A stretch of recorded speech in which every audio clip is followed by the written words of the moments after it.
Let's talk about children's shows and cartoons. I don't know what it is with the kingdom of hell and the demonic and satanic people of this world that they keep targeting these children. Cartoons are no longer safe for children. It's almost like anything that would corrupt them is exactly the ingredients, the main ingredients that they use inside this children cartoon. Cartoon is no longer cartoon that we used to know. That is why I'm making this video, to encourage every single parent out there.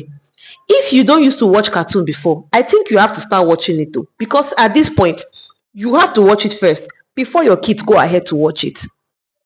There are different things that are encrypted. In fact, it's like they are even they hide it inside the cartoon. These kids are young, they are innocent, they don't know what these things mean, they think it's normal. That is why if you are as a parent, you are watching these cartoons with your children, by the time you spot it, you are able to know.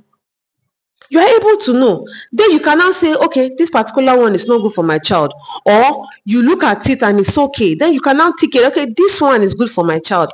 But if you're not watching these cartoons and you're not reading these books, you will not know, and your children will watch it. Sometimes they watch it multiple times and they now think that such acts are normal. They are not normal. I watch a lot of children's cartoons. I grew up watching cartoons, and for some reason it has not left me, so I still keep watching cartoons till today. So I enjoy watching these cartoons, and that is why it has helped me to always watch them before I give them to my children. Now, there are some cartoons that I have watched and they are very, very okay, so I allow my kids to watch it and I recommend them to other parents too. So let me just go straight to the different things. So let me just go straight to the things that you should do before you allow your kids to watch the cartoon. The first thing you should do is to check the age rating for that kid show or for that cartoon. Normally, if you're watching your TV and a movie is about to start, they tell you, oh, this movie is rated 18, this movie is rated 16, 13, and all that. You have to check it first. Your 5-year-old or your 6-year-old cannot be watching cartoons or shows that are meant for 13-year-olds. If a movie is meant for 18-year-old, your 15-year-old should not be watching it, because they contain some kind of information that your 13-year-old or anybody younger than the age that has been slated for that particular show might not understand. And some cartoons, they say it's PG. But me personally, because of the things I've seen in these children's shows, I think every show or every movie and cartoon made for kids should have bracket PG in them, no matter the age. Because even the ones made for 18-year-olds, there are still some things they don't understand. And if you're the type that watches shows with your children, you are able to pick that confusion on time and give direction to it and explain to your children or your young teenager that this is what this thing is trying to say. I hope you understand it. Don't just let them pick on things and run with it. Like I said, the first thing you have to be sure of is the age rating for that show, movie, or cartoon. The second thing you need to be sure of is sexual scenes. Let's be honest, cartoons are putting one or two sexual ingredients and it will shock you.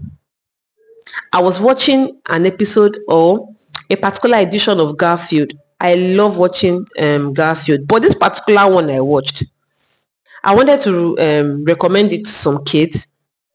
So I decided to watch it first. I watched it the first time, the second time, and it was on the third time of watching it that I realized something, and I missed it all through. Now, towards the end, or almost at the end of the Garfield movie, where the bull and the cow reunited. If you've watched it, you understand what I'm talking about.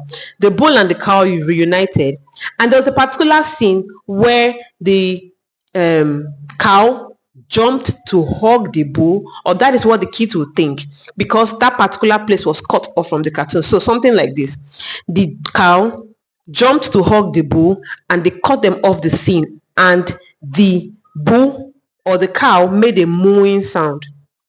I don't think I'm able to actually verbally explain it very well for you to understand, but it gave off the idea of orgasm.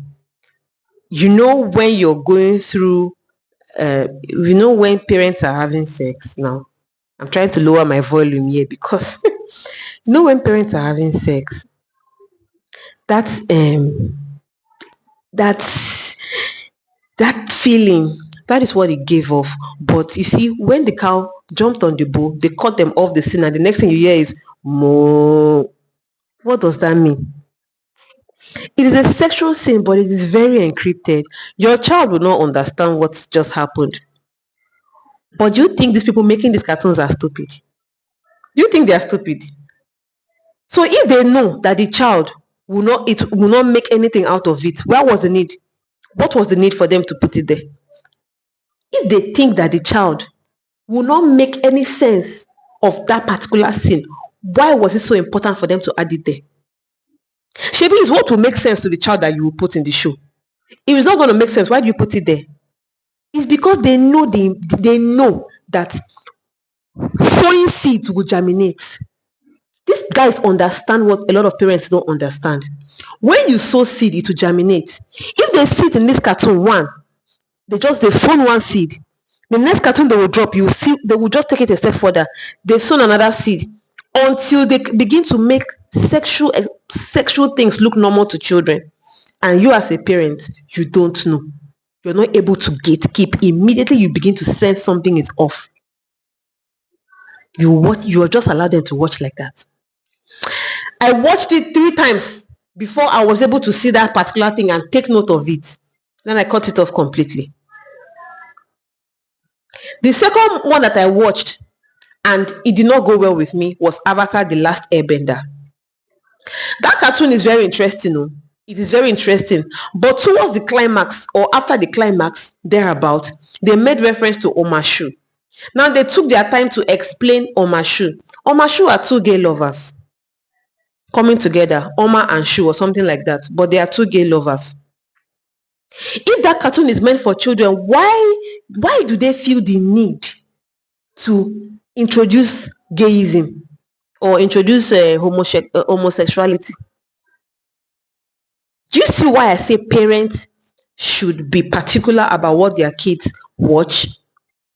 So the second thing I said is that you should take note of sexual information in your children's cartoons before you let them watch. The third thing I'm going to say, and a lot of you might think, oh, Fortune, calm down. Take note of spiritual implications of what your children watch. And I'm not even joking about this one. Take note of spiritual implications. All these cartoons that have a lot of things to do with conjuring and provoking spirit. If you are a Christian, I don't think your children have any business with such cartoons. Cartoons that have scenes where they are provoking spirits, provoking ancient gods, provoking this one, provoking that one. Your kids have no business with that. Okay, what's the meaning of that? If your child asks you, oh, mommy, what is it this one doing? What is that one doing? What will you say? It's provoking spirit from the grave. I'm going to give you an example. Kung Fu Panda. I watched it the first time and I didn't really pick anything initially. I watched it the second time. That particular Kung Fu Panda where that chameleon wanted to take all the powers of the ancient that thing that Kung Fu Panda is in the movie, the animals that were that thing before him, if you understand what I'm trying to say. If you understand what I'm trying to say, the leaders before Kung Fu Panda, their powers for their martial arts, that chameleon wanted to take all the powers, so it got the staff that Kung Fu Panda used to use and used that staff to provoke the spirit of all the dead masters. And then he started doing some incantations and provoking all the spirits.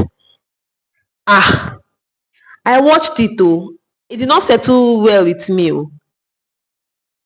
What is the why are you provoking dead spirits? Why are you provoking dead spirits? Do you know the spiritual implication of making your children think that it is normal to provoke dead spirit. Provoking dead spirit is a thing in this life. It's a thing in this life. So making your kids watch shows that promote it is trying to tell them that it's normal. It can happen. You can try it. That's what it's trying to tell them. Me, I don't want to. I don't want. And I will not allow my children to watch it. Okay? So I've given you some examples of cartoons that I watched that did not sit well with me. Now let me give you some examples of cartoons that I watched that sat well with me. The first one is Migration. I love that cartoon so much, and I've watched it 4 times or more. I love it so much. The information is clean, it's family oriented, and the kids are going to have a good laugh. There are some scenes that are very suspense filled. There are some scenes that there might be a little scary because of the a scary looking bird. But that's why you're there, to explain to the children that this is that bird that was so and so and so. That's why you're there. The suspense is there. So the kids watching it alone and feeling all that suspense without somebody being there to explain or put them through, it might not really be nice. That's why I want you as parents, watch it with them. But I've watched it and it's okay. If your kids are above the age of 6, then they can handle it alone. But if they're around 4, 5, I think you should help them watch it too. Another cartoon that I think is okay for your children is The Lion King. That is because it has a lot of lessons to be learned.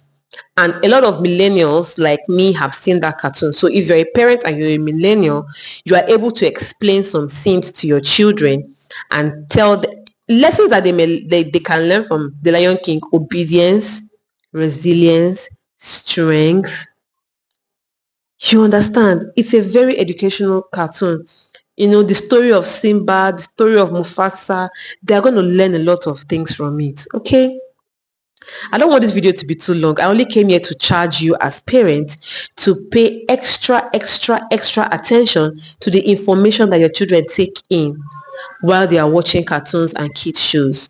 Be very particular. The world today is not the world today is quite the devil is working really hard to corrupt these babies. The devil is working really hard to corrupt these children. We must work even harder to preserve their innocence. We must work even harder to protect them from being prey of the enemy. So I hope as parents you are able to learn a thing or two from this video. And if you've watched up until this point, please do not forget to like, to comment, to subscribe, and to share to other parents so that they can also learn the things that you have learned. Thank you so much for watching up to this point. I really do appreciate, and you mean the world to me. All right, I'll see you in my next video. Bye-bye.